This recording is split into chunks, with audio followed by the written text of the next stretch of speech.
आज हम शुरू करने जा रहे हैं नॉर्मल फॉर्म।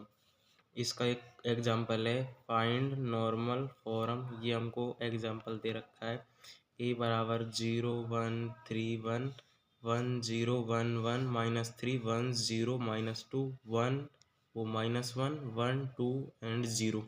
इसको हमें क्या करना है, नॉर्मल फॉर्म में चेंज करना है।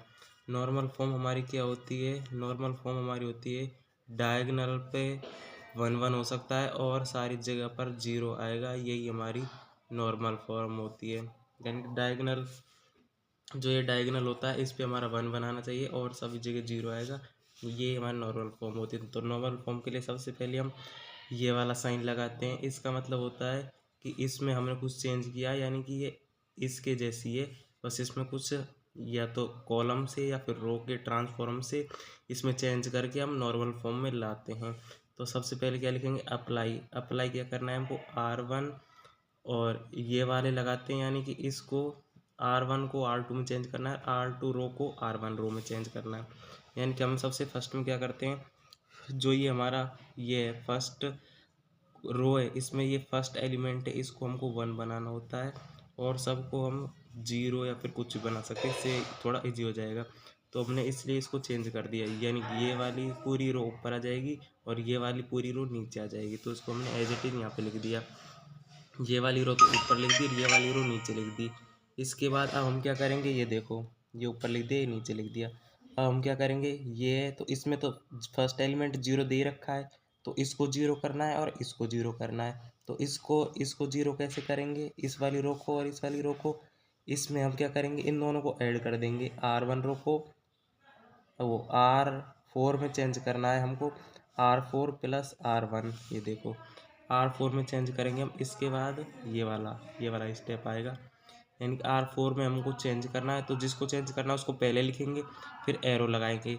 अब किसको चेंज करना है, यानी किस में चेंज करना है, R4 माइनस करना है R1 में से, यानी इसमें से इसको घटाएंगे। तो ये देखो इसमें से इसको घटाएंगे और इसके साथ ही हम इसको इस वाले 3 को भी 0 कर देंगे। तो इसको 0 कैसे करेंगे, ये R1 है, इसमें हम 3 से मल्टीप्लाई कर देंगे इस वाली इक्वेशन को और इसमें से घटा देंगे। तो ये देखो R3 एज इट इज लिखा, R3 में करना है तो -3R1, इसमें से इसको घटाना है। तो अब देखो इस ये दोनों तो रो एज इट इज आएंगे, तो ये दोनों रो एज इट इज उतार दी। इसमें हमने 3 से मल्टीप्लाई किया तो ये हो गया 3, 3 में से 3 गया तो 0 आ गया, 0 लिख दिया। 0 से मल्टीप्लाई 3 करेंगे तो ये 0 हो जाएगा, 0 में से 1 में से 0 गया तो 1 बचेगा, 1 लिख दिया।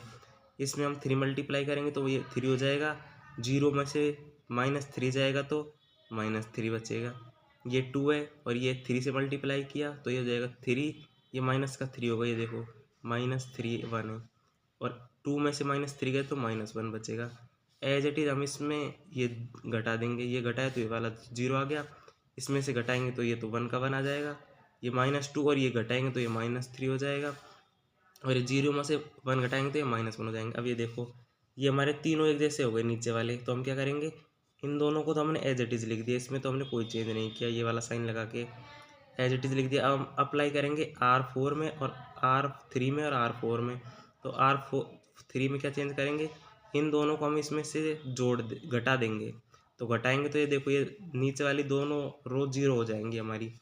इसमें से एक में से -1 घटाएंगे तो 0 आ जाएगा, ये -3 में से +3 घटाएंगे तो ये 0 हो जाएगा, ये -1 में से +1 जाएगा तो ये 0 हो जाएगा।